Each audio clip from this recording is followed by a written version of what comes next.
Hello friends, welcome to our channel Vichar box. और जो आज का हमारा टॉपिक रहने वाला है that is very important, SIP versus lump sum investment. इससे पहले वाली वीडियोस में हमने समझा भी म्यूचुअल फंड्स क्या हैं, टाइप्स ऑफ म्यूचुअल फंड्स देखे। अब हमें ये सब तो क्लियर हो गया, लेकिन अब हम इन्वेस्टमेंट करना चाहते हैं लेकिन वी डोंट नो भी सिप किया जाए या लमसम किया जाए। कौन सा इन्वेस्टमेंट बेहतर रहेगा, कौन सा इन्वेस्टमेंट बेटर रिटर्न्स देगा, कौन सा इन्वेस्टमेंट मार्केट की जो वॉलेटाइल सिचुएशंस हैं उनमें अच्छे से परफॉर्म कर पाएगा, और आपके लाइफस्टाइल के अकॉर्डिंग, आपकी अर्निंग्स के अकॉर्डिंग, आपके इनकम इनफ्लो के अकॉर्डिंग एंड बाकी सब चीज़ों को हम ध्यान में रखते हुए कौन सा इन्वेस्टमेंट बेहतर रहेगा, सिप बेहतर रहेगा या लमसम बेहतर रहेगा। सबसे पहले तो हमें पता होना चाहिए सिप है क्या, फिर लमसम इन्वेस्टमेंट क्या है, फिर कैसे इन्वेस्ट किया जाता है और कौन सा बेटर रहेगा। ये हम बहुत ही अच्छे से समझेंगे एक लाइव एग्जाम्पल के अकॉर्डिंग, एक रियल लाइव एग्जाम्पल के अकॉर्डिंग हम सारा कुछ समझेंगे। सबसे पहले देखते हैं सिप क्या है। What is SIP? SIP is systematic investment plan. Systematic investment plan का मतलब, जैसे आप मंथली फिक्स्ड अमाउंट एक कर देते हैं, अभी मुझे फॉर एग्जांपल कोई भी ABC म्यूचुअल फंड है, ठीक है। आप क्या करते हैं, इस ABC म्यूचुअल फंड में बोलते हैं अभी मैं सिप करूंगा। सिप इन द मीन्स आप हर मंथ इसमें कुछ ना कुछ पैसा इन्वेस्ट करेंगे। मैं मानता हूँ आप 5000 रुपीज़ पर मंथ इन्वेस्ट करते हैं, ठीक है। या आप 10 साल के लिए, 15 साल के लिए, 5 साल के लिए, कितना भी कर सकते हैं। ये आपने पर मंथ स्टार्ट कर दिया, दैट इज सिप। हर मंथ एक सिस्टमैटिक इन्वेस्ट करना एक प्लान के अकॉर्डिंग, ये हो गया सिस्टमैटिक इन्वेस्टमेंट प्लान। देन आता है लमसम। अब लमसम का मतलब क्या है? लमसम का मतलब एक ही बार में पैसा इन्वेस्ट कर देना। फॉर एग्जाम्पल जैसे आप यहाँ देखो, one time full amount invested together. जैसा आपके पास आज 5 लाख रुपए हैं, अब आप इसको 50,000 करके 50,000 करके 10 मंथ तक इन्वेस्ट कर सकते हैं, दैट इज सिप। आप हर महीने कुछ कुछ अमाउंट इन्वेस्ट करें, या फिर आप फर्स्ट पहले दिन को ही आप पूरे 5 लाख रुपए इन्वेस्ट कर देते हैं, दैट इज लमसम। क्लियर हुआ? मतलब अगर आप एक थोड़ा थोड़ा इन्वेस्ट करते हैं दैट इज सिप, एंड अगर आप वन टाइम ही सारा इन्वेस्ट कर देते हैं दैट इज लमसम। इसको हम और कैसे समझ सकते हैं? जैसे सिप क्या है? SIP is like EMI style. SIP is like EMI style और lump sum is like full payment. अब इनमें से बेहतर क्या है? सिप बेहतर है, सिप बेटर रहेगी या लमसम बेटर रहेगा? इसको हम समझते हैं एक वेरी इंपॉर्टेंट एग्जाम्पल से। चलिए एग्जाम्पल पे चलते हैं। देखिए मैंने एग्जाम्पल के लिए इसमें सेलेक्ट करा है पराग पारिक फ्लेक्सी कैप फंड। ये एक म्यूचुअल फंड है, ठीक है। ये एक म्यूचुअल फंड है, मैंने इसको सेलेक्ट करा है। हम इसकी परफॉर्मेंस के अकॉर्डिंग देखेंगे सिप बेटर है या लमसम बेटर है। क्लियर? चलो अब हम सबसे पहले देखते क्या है, हम देखते हैं भी मैंने इसमें मैं चाहता हूँ मैं 8 साल तक के लिए देखूंगा। अभी 8 साल के टाइम पीरियड में लॉन्ग टर्म में मेरे लिए क्या बेटर रहता है, फिर हम शॉर्ट टर्म इसके साथ कंपैरिजन करेंगे। सबसे पहले मैंने देखा जो पराग पारिक फ्लेक्सी कैप फंड है, मैंने वो 1 जनवरी 2017 से इन्वेस्ट करना स्टार्ट करूंगा और मैं 31 दिसंबर 2024 तक जाऊंगा। दैट मीन्स 8 साल तक मैं चेक करूंगा। 8 साल में हर महीने कुछ अमाउंट इन्वेस्ट करूंगा और देखूंगा at the end of 8 years जब मुझे विड्रॉ करना है तो मेरे पास क्या बेटर रहेगा, सिप बेटर रहेगा या लमसम बेटर रहेगा। हम चेक करते हैं। सबसे पहले तो क्या रहेगा, हमें इसमें क्या चाहिए होगा, NAV। मार्केट जो जिसमें आप इन्वेस्ट कर रहे हो म्यूचुअल फंड में, उसका NAV क्या है। आप सिप पर मंथ कितना कर रहे हो, 5000, तो आप कितनी क्वांटिटी बाय करोगे या आपको मिलेंगी, अब वो देखते हैं, ठीक है। यहाँ देखते हैं 1 जनवरी, दैट मीन 2 जनवरी 2017 को मैंने जब 5000 रुपीज़ इन्वेस्ट किए, उस टाइम जो NAV चल रहा था वो 18.4 था, मतलब ₹18.4 NAV था। जो भी नेट एसेट वैल्यू थी उस टाइम वो 18.4 थी। तो 5000 रुपीज़ में मुझे कितनी क्वांटिटी मिली होगी, that is 5000 divided by 18.4 is equal to 272 quantities मुझे इस म्यूचुअल फंड की मिली होगी। तो मैंने क्वांटिटी बाय करी 272। ऐसे ही नेक्स्ट मंथ जब NAV 19.1 पहुंच चुका था, मैंने फिर 5000 इन्वेस्ट किया तो मुझे 262 क्वांटिटी परचेज हुई। तो इसी तरह से मैं हर मंथ 5000 रुपीज़ इन्वेस्ट करता रहा। 2017 में हर मंथ इन्वेस्ट किया 5000, देन 18 में इन्वेस्ट किया, 19 में, 20, 21, 22, 23 एंड 24 के 24 में दिसंबर तक मैंने इन्वेस्ट किया। अब देखते हैं, तो इस टाइम तक जब मैंने 8 साल इन्वेस्ट किया होगा, 8 ईयर्स इन्वेस्ट किया होगा, तो 8 ईयर्स में क्या होता है, 8 ईयर्स के अंदर मैंने 5000 रुपीज़ पर मंथ इन्वेस्ट किए। दैट मीन्स 8 साल में मैंने 4,80,000 रुपये इन्वेस्ट कर दिए। मेरे से कितने पैसे चले गए हैं, 4,80,000 रुपीज़। 5,000 हर मंथ जाएंगे तो 4,80,000 8 साल में मैंने इन्वेस्ट कर दिए। तो इनके अगेंस्ट मुझे जो NAV में अकॉर्डिंगली NAV जो उस टाइम NAV रहा होगा, मुझे अकॉर्डिंगली उस टाइम कितनी यूनिट्स अलॉट हुई, 14,079.8। तो मैं इसको अप्रॉक्स 14,080 यूनिट्स मान सकता हूँ। तो अभी ये जो मेरा पोर्टफोलियो है वो 14,080 यूनिट्स का है। क्लियर है? तो अब ये तो हो गया सिप। इसमें हम एक चीज़ ध्यान रख लेते हैं कि ये फिगर मुझे याद रखनी है। अभी मैंने इन्वेस्ट करा 4,80,000 रुपये और जो मुझे क्वांटिटी परचेज हुई है दैट इज़ 14,079.8। ये क्वांटिटीज़ मैंने परचेज की है। अब चलते हैं लमसम पे। अब लमसम में क्या है, वही सेम। इस बार जो मेरा गोल है वो 8 साल का था, पहले भी 8 का था। इसमें मैं लमसम इन्वेस्ट कर रहा हूँ। दैट मीन्स जो मेरा पराग पारिक फ्लेक्सी कैप फंड है 2 जनवरी 2017 यानी 1 जनवरी 2017 को ही, उस टाइम मैं 5,000 हर मंथ इन्वेस्ट कर रहा था। अब मैंने टोटल इकट्ठा ही 4,80,000 पे एक बार में ही इन्वेस्टमेंट कर दिया। That is lump sum amount invested with a goal of 8 years. मैंने 4,80,000 इन्वेस्ट करा। तो उस टाइम जो NAV था वो था 18.4।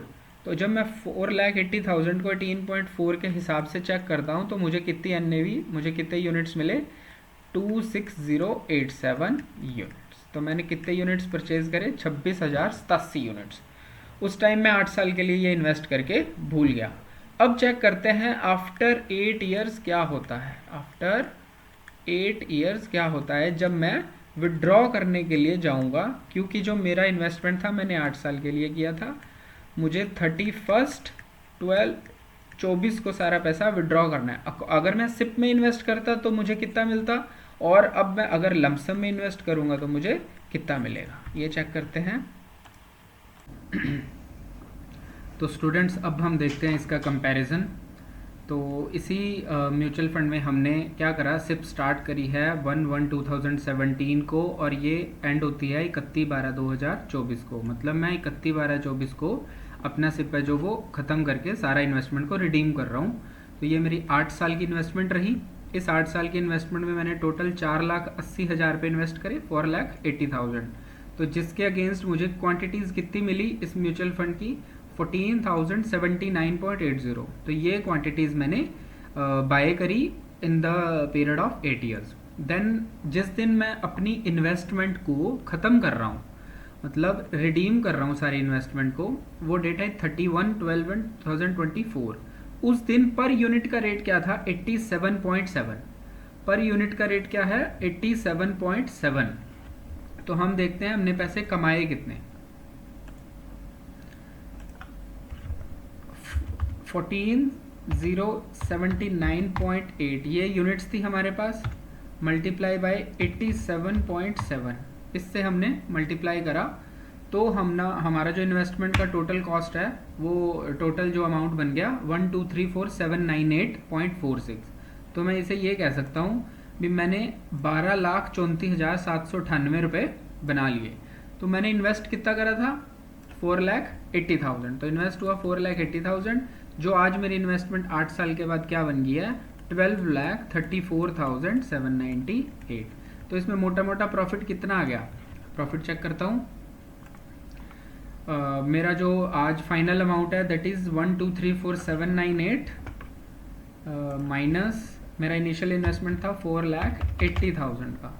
तो जो मेरा प्रॉफिट है वो है 7,54,798।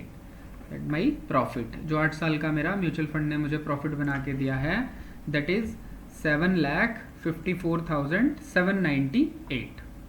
इससे CAGR कितना बन रहा है मेरा, इससे CAGR कितना बना, CAGR होता है compound annual growth rate, that is 12.5%। मतलब जो मेरा पैसा है वो हर साल 12.5% से ग्रो कर रहा है, हर साल 12.5% से ग्रो कर रहा है। दैट मीन्स अगर मैंने 100 रुपये इन्वेस्ट करे, वो अगले साल हो गए 112.5, उसके बाद 112.5 आगे 12.5 की परसेंटेज से ग्रो करेगा।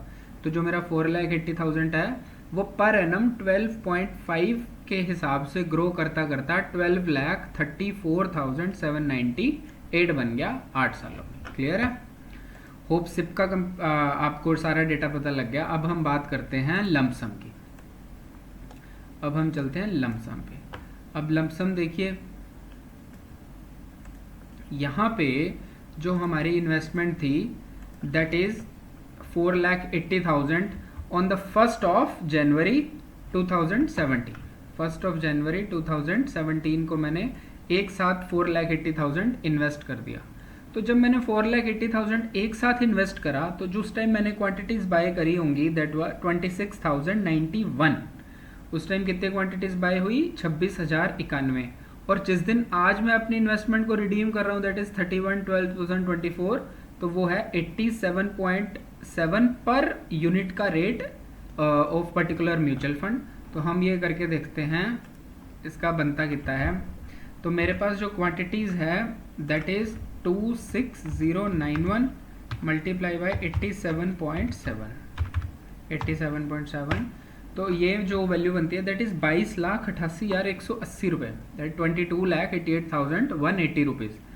तो अमाउंट 4,80,000 है वो कितना बन गया? 22,88,180। तो इससे मैंने प्रॉफिट कितना कमाया होगा? तो 22,80,180 मेरा फाइनल अमाउंट है। इनिशियल इन्वेस्टमेंट थी 4,80,000। तो जो मेरा प्रॉफिट बनता है दैट इज 18,08,180, 18,08,180। तो इसमें अगर मैं CAGR चेक करूँ तो वो बनती है 21.55, दैट इज 21.5%। ये बहुत अच्छी परसेंटेज होती है CAGR, that is very good. तो यहाँ पे मुझे एक चीज तो क्लियर है भी, अगर मैं लॉन्ग टर्म में जा रहा हूँ, तो जो CAGR बेटर है वो किस में आ रही है? लमसम में बेटर आ रही है। क्लियर है? यहाँ पे देखो 480 ये हम हर महीने 5-5 हज़ार इन्वेस्ट करते रहे। यहाँ पे हमने शुरू में इकट्ठे 480 इन्वेस्ट कर दिए। इससे मुझे यूनिट्स मिली 14,079, यहाँ यूनिट्स मिली 26,091। NAV लास्ट डेट को 87.7। तो ये जो पैसा बना 12,34,000, ये बना 22,88,000। तो यहाँ मेरा प्रॉफिट 7,54,000 आता है और CAGR आती है 12.5%। और यहाँ जो प्रॉफिट आता है दैट इज 18.08 और CAGR है 21.55। होप ये आपको कंपैरिजन क्लियर होगा। बट यहाँ पे डाउट आ जाता है एक भी, ये तो आपने बहुत लॉन्ग टर्म का ले लिया भी, आप अगर थोड़ा शॉर्ट टर्म देखें तो हो सकता है सिप बेटर हो। ये भी चेक कर लेते हैं हम। हमने अभी देखा लॉन्ग टर्म का, मतलब लॉन्ग टर्म 8 साल एक बहुत लॉन्ग टर्म पीरियड नहीं है। 8 ईयर्स कोई बहुत लॉन्ग टर्म पीरियड नहीं है। इसमें लोग 20-20 साल 25-25 साल सिप को कंटिन्यू करते हैं। तो हमने 8 साल का देखा, बट कुछ लोग होते हैं जो कहते हैं हमें 3 साल बाद ही पैसा चाहिए, 2 साल बाद पैसा चाहिए, 4 साल बाद पैसा चाहिए। तो जो उनका फाइनल अमाउंट जो टाइम ऑफ इन्वेस्टमेंट है उनको चाहिए भी कितनी देर में पैसा चाहिए, वो कम है। 2-3-4 साल म्यूचुअल फंड के लिए कोई बहुत लॉन्ग टर्म अमाउंट नहीं माना जाता, टाइम नहीं माना जाता, कम टाइम में। तो हम शॉर्ट टर्म का एग्जाम्पल लेके देखते हैं। हम एग्जाम्पल सेम ही रखते हैं।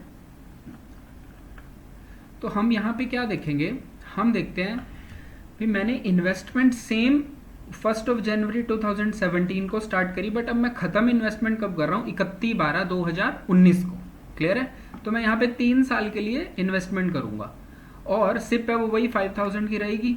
तो देखते हैं, जब मैंने पहली अपनी सिप को पे करा 5,000 का, तो उस टाइम NAV था 18.4। ये रियल है, उसी टाइम एग्जैक्ट यही था 18.4। तो जिससे मैं 272 यूनिट्स बाय कर पाया। नेक्स्ट मंथ रेट हो गया 19.1, नेक्स्ट मंथ 19.7, नेक्स्ट मंथ 20, 20.4, 20.8, 21, 21, ये बढ़ता रहा। तो हर मंथ NAV बढ़ रहा था, मैं सिर्फ 5000 इन्वेस्ट करता रहा, तो जो मेरी क्वांटिटीज़ है वो बाय मैं करता रहा। तो क्या होता है, एंड ऑफ द 3 ईयर्स, जब 3 साल पूरे हो जाते हैं तो मैंने टोटल कितना इन्वेस्ट कर दिया होगा। अगर एक महीने 5000 कर रहा हूँ, एक महीने अगर मैं 5000 इन्वेस्ट कर रहा हूँ, तो एक साल का 60,000 60,000 और 3 ईयर्स का 1,80,000 मैंने टोटल इन्वेस्ट कर दिया होगा। जब मैंने 1,80,000 इन्वेस्ट कर दिया तो उससे मुझे यूनिट्स कितने बाई हुए, 7658.52। अब ये यूनिट्स मेरे पास आ गए। अब इसको कंपेयर करते हैं भी, यही 180 मैंने लमसम इन्वेस्ट करा होता, ठीक है, 180 अगर लमसम इन्वेस्ट करा होता, तो देखते हैं क्या कंपैरिजन निकल के आता है। जब मैंने लमसम इन्वेस्ट करा, मैंने 1 जनवरी 2017 को पूरा 180 का 180 इसमें इन्वेस्ट कर दिया पारंपरिक में 18.4 के हिसाब से, तो मेरे पास यूनिट्स आए 9783। तो अब मेरे पास यूनिट्स कितने हैं, 9783। अब करते हैं इसको कंपैरिजन। तो जो सिप है वो मैंने 1 जनवरी 2017 को स्टार्ट करी और वो 31/12/19 को ख़त्म कर दिया मैंने अपनी इन्वेस्टमेंट। ओनली 3 ईयर्स का मेरा गोल था। तो मैंने टोटल सिप में कितना इन्वेस्ट करा, 1,80,000 मैंने टोटल इन्वेस्ट करा। यूनिट्स परचेज करी मैंने 7658.52। और जिस दिन मैंने अपना इन्वेस्टमेंट को रिडीम करना था, या जिस दिन इन्वेस्टमेंट मैच्योर हो गई, ख़त्म हो गई, उस दिन जो NAV था per unit, that was 27.8। NAV कितना था, 27.8। तो जो मेरे पास यूनिट्स हैं दैट आर 7658.52 मल्टीप्लाई बाय 27.8। तो जो मेरी इन्वेस्टमेंट का टोटल वैल्यू बनता है दैट इज 2,12,906। 2,12,906 ये मेरा टोटल इन्वेस्टमेंट बनता है। क्लियर है। तो मैंने प्रॉफिट कितना अर्न करा होगा, 2,12,906 रुपये बने हैं। तो 2,12,906 से मैं माइनस करता हूँ, मेरा इन्वेस्टमेंट था 1,80,000 का, तो मेरा जो प्रॉफिट आया दैट इज 32,906। मेरा जो प्रॉफिट बनता है वो 32,906 रुपये बनता है 3 साल के अंदर, जब मैं रेगुलरली अपनी सिर्फ 5,000 की इन्वेस्ट करता हूँ। तो इससे मेरा CAGR निकल के आता है 5.8। मतलब मैं हर साल अपना पैसा 5.8 के ग्रोथ से बढ़ रहा हूँ। ये रेट FD से भी कम है, ठीक है, क्योंकि यहाँ पे आप बहुत कम टाइम के लिए म्यूचुअल फंड में बैठे हो तो आपको जो रेट है वो शायद कम मिले। क्लियर है। अब वही मैं बात करता हूँ, अगर यही पैसा मैंने लमसम किया होता, अगर यही पैसा मैंने लमसम किया होता, तो यहाँ पे जो मेरी टोटल इन्वेस्टेड अमाउंट है दैट इज 1,80,000 मैंने पहली तारीख को डाल दिया। यूनिट्स मैंने परचेज करे 9783 जो 180 से आए होंगे। और जिस दिन मेरी इन्वेस्टमेंट को कंप्लीट होना है लमसम के अंडर, तो 31/12/19 को जो NAV का जो यूनिट का प्राइस है दैट इज 27.8। तो जब 27.8 प्राइस है तो मैं क्या करूँगा, 9783 मल्टीप्लाई बाई 27.8, मेरी इन्वेस्टमेंट की वैल्यू आ गई 2,71,967। तो जो मेरी टोटल इन्वेस्टमेंट है उसकी वैल्यू क्या आ गई, 2,71,967 रुपये। तो मैंने शुरू में इन्वेस्ट कितना करा था, मैंने शुरू में इन्वेस्ट करा 1,80,000, तो मेरा प्रॉफिट कितना बनता है 91,967। तो जो मेरा प्रॉफिट है दैट इज 91,967। तो इससे CAGR निकल के आती है 14.7 की। तो मैं यहाँ पे देख सकता हूँ 3 ईयर्स में जो मेरा लमसम ने है वो मेरे को बेनिफिट ज़्यादा दिया है कंपैरेटिवली सिप के। देख सकते हैं हम यहाँ पे सिप पे जो वो मुझे CAGR दे रही है 3 साल में 5.8 की, और यहाँ पे मिल रही है लमसम में 14.7 की। तो इससे एक चीज़ हमें क्लियर होती है अभी, अगर आप म्यूचुअल फंड में कुछ टाइम के लिए बैठना चाहते हो तो बेसिकली लमसम ही बेटर होता है। बट क्या सिप बहुत बुरी है, या सिप कभी भी लमसम से बेटर नहीं हो सकती, ऐसा नहीं है। लमसम में पैसा लगाने के कुछ टाइम होता है जो मतलब बेस्ट टाइम माना जाता है, अप्रोप्रिएट टाइम माना जाता है लमसम में इन्वेस्ट करने के लिए। बट सिप है जो उसके अपने एडवांटेजेस है, लमसम के अपने एडवांटेजेस है। तो आप अपने अकॉर्डिंग आपकी मनी इनफ्लो के अकॉर्डिंग, इनकम के अकॉर्डिंग आप किस पे जाना चाहते हो, आप उसी से ये डिसाइड किया जाता है। तो हम नेक्स्ट देखते हैं सिप के क्या बेनिफिट्स हैं, लमसम के क्या बेनिफिट्स हैं और किसको क्या चूज करना चाहिए। क्लियर? तो यहाँ से बेनिफिट्स देखते हैं सिप के क्या बेनिफिट्स हैं। सिप से क्या होता है, help with rupee cost averaging.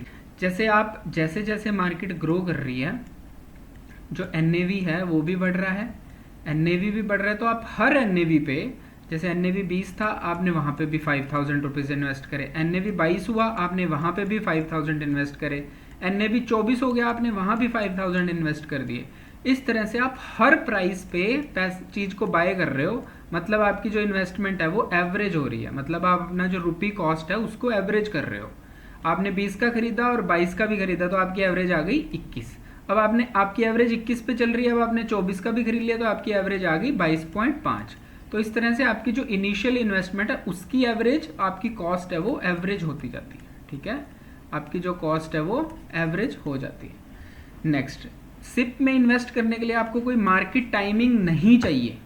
SIP में इन्वेस्ट करने के लिए आपको कोई टाइमिंग नहीं चाहिए, भी मार्केट अप है या मार्केट डाउन है या कुछ भी देखना है। नो, आप सिप में इन्वेस्ट करना चाहते हो, आप हमें कभी भी सिप में इन्वेस्टिंग स्टार्ट कर सकते हो। ये क्योंकि इसमें आप लॉन्ग टर्म का ही व्यू लेके चलते हो सिप में, तो मार्केट ने कम ज़्यादा चलते रहना है। नेक्स्ट है सिप किसके लिए बेटर है। सिप किसके लिए बेटर है, सिप बेटर है स्टूडेंट्स के लिए, सैलरीड के लिए। क्यों? लमसम में इन्वेस्ट करने के लिए आपको एक साथ पैसा चाहिए, लेकिन जो स्टूडेंट्स है या सैलरी पर्सन है वो हर महीने अपना लमसम अमाउंट नहीं दे सकते। जो सैलरीड है या स्टूडेंट है वो लमसम अमाउंट नहीं दे सकते, वो सैलरीड पर्सन हर महीने कुछ पोर्शन अपना 5% 10% सैलरी का निकाल सकता है और उसको इन्वेस्टिंग स्टार्ट कर सकता है। तो SIP is better for salaried person and also for students and also जिनको मार्केट की नॉलेज नहीं है अभी किस टाइम इन्वेस्ट करना चाहिए, कब करना चाहिए, तो what is the appropriate time of investing, ऐसा कुछ नहीं है। आप स्टूडेंट्स हो, आप कभी भी आओ और सिप में इन्वेस्टिंग स्टार्ट कर सकते हैं। नेक्स्ट देखते हैं बेनिफिट्स ऑफ लमसम अमाउंट। अब लमसम अमाउंट के क्या बेनिफिट्स है, इसमें थोड़ा रिस्क भी हायर है बट रिवॉर्ड भी हायर है। अभी हमने हमारी एग्जांपल से भी देखा, बी लमसम ने 8 ईयर्स के टेन्योर में और 3 ईयर के टेन्योर में दोनों में अच्छा प्रूव करा। नेक्स्ट, गुड ड्यूरिंग मार्केट लो। ये बेटर इसलिए है क्योंकि जब आप इसमें इन्वेस्ट करते हो लमसम अमाउंट, आपने जैसे लमसम अमाउंट है 1 लाख रुपए आप इन्वेस्ट करना चाह रहे हो, आपने एक साथ इन्वेस्ट करे, तो जब मार्केट डाउन है आप उस टाइम बाय करो ताकि जब मार्केट अपने एवरेज पे आए या हाई जाए तो आपको प्रॉफिट हो। फॉर एग्जांपल मार्केट जो एनएवी है वो चल रही थी 22 और आपने 1 लाख रुपए उसमें इन्वेस्ट कर दिया, तो आपने 22 के हिसाब से 1 लाख पैसे इन्वेस्ट करे, कल को मार्केट डाउन आई और ये रह गया 20, तो आपका 1 लाख रुपए कम हो जाएगा। बट अगर आप मार्केट जब लो है उस टाइम इन्वेस्ट करते हो, जैसे हमने एग्जांपल में भी देखा, जब मार्केट का एनएवी 18.7 था आपने तब इन्वेस्टमेंट स्टार्ट करी और वो जाता जाता 87 हो गया तो आपको प्रॉफिट हो गया। वहीं अगर वो 18.7 वाला 14 चला जाता तो आपको लॉस हो जाता। तो जब मार्केट लो है आप उस टाइम लमसम का बेनिफिट लो, आप बेनिफिट उसमें इन्वेस्ट करो एंड बाद में अपना पैसा को ग्रो करो। ठीक है। नेक्स्ट है रिक्वायर्स टाइमिंग। ऑब्वियसली लमसम में टाइमिंग चाहिए, क्योंकि बेटर टाइमिंग कौन सी मानी जाती है, जब मार्केट स्लो होती है। जब मार्केट लो है तब आप उसमें इन्वेस्ट करो तो आपको ज़्यादा बेनिफिट मिलता है, क्योंकि उस टाइम आप एनएवी कम है, अगर एनएवी डाउन रहेगी तो आप क्वांटिटीज़ को ज़्यादा बॉट करोगे, क्वांटिटीज़ ज़्यादा आएगी तो आप कल को बेनिफिट भी ज़्यादा ले पाओगे। होप ये क्लियर होगा। नेक्स्ट देखते हैं which is better. Which is better, सबसे पहले ये सुटेबल किसके लिए है, सिप किसके लिए सुटेबल है, सैलरीड पीपल एंड स्टूडेंट्स के लिए। एंड वही लमसम किसके लिए बेटर है, सुटेबल है, जिसके पास एक्स्ट्रा फंड्स पड़े हैं भाई, जिसके पास एक्स्ट्रा पैसा पड़ा है उसके लिए बेनिफिट। अब स्टूडेंट्स के पास एक्स्ट्रा पैसा नहीं होता है तो वो सिप में जा सकते हैं। सैलरीड है, वो बहुत एक्स्ट्रा पैसा नहीं लेके बैठा, उसको हर महीने सैलरी आएगी, वो उसी में से गुजारा भी करना है, घर भी चलाना है और वो इन्वेस्टिंग भी करेगा। नेक्स्ट आता है मार्केट टाइमिंग। सिप के लिए कोई मार्केट टाइमिंग रिक्वायर्ड नहीं है, क्योंकि कुछ भी ज़रूरत नहीं है, आप जस्ट सिप किसी भी टाइम स्टार्ट कर सकते हो, क्योंकि इन द लॉन्ग रन ये आपकी कॉस्ट को एवरेज कर ही देता है। और वहीं लम सम में टाइमिंग मैटर्स करती है। जब आप मार्केट में इन्वेस्ट करने आते हो तो मार्केट डाउन होनी चाहिए ताकि आप ज़्यादा पैसे कमा पाओ। अगर मार्केट अप में आपने इन्वेस्ट कर दिया तो आपके चांसेस बहुत कम हो जाते हैं मार्केट में कमाने के। हाँ, बट अगर आप लॉन्ग टर्म के लिए बैठे हो, 8-10 साल 15 साल बैठे हो, तब डेफिनेटली आप पैसा कमाओगे, बट कई बार उसमें CAGR कम मिल जाती है। तो that depends upon market only. Then आता है रिस्क। रिस्क सिप में बहुत कम रिस्क है, क्योंकि इसमें आपका कॉस्ट एवरेज हो जाएगा। कॉस्ट एवरेज होगा तो आपका प्रॉफिट भी एवरेज होगा। इसमें रिस्क कम है तो रिवॉर्ड भी कम है। बट कोई ऐसे पर्सन होते हैं जो कहते हैं हमें रिस्क लेना ही नहीं है, तो वो लोअर रिस्क के साथ सिप में जा सकते हैं। वहीं लमसम में रिस्क है वो हायर होता है, बट शॉर्ट टर्म के लिए, मतलब अगर आप 1, 2, 3 साल के लिए जा रहे हो तब इसमें थोड़ा हायर रिस्क है। मगर अगर आप 10+ ईयर्स के लिए बैठना चाहते हो मार्केट में, तब आपके लिए लमसम बिल्कुल रिस्क नहीं रहता। शॉर्ट टर्म में लिए बिल्कुल रिस्क है। नेक्स्ट देखते हैं एडवांटेजेस। सिप के क्या एडवांटेजेस है? सिप से क्या होता है, इन्वेस्टमेंट डिसिप्लिन आता है। आप में एक डिसिप्लिन आ जाता है। आप हर महीने 5,000, हर महीने कोई 10,000, ऐसे बंदा हर महीने पर्टिकुलर एक अमाउंट निकालना स्टार्ट करता है, तो एक डिसिप्लिन आता है। सेकंड, इसमें रिस्क बहुत कम है, मिटिगेशन ऑफ रिस्क। तीसरा, ये हसल फ्री है, आपको कोई नॉलेज होने की ज़रूरत नहीं है, you just have to invest money. Market अपने आप आपके कॉस्ट को एवरेज करेगा, आपको प्रॉफिट कमा के देगा, क्योंकि इसमें मार्केट अप एंड डाउन आप हर पॉइंट पे बाय करते जा रहे हो।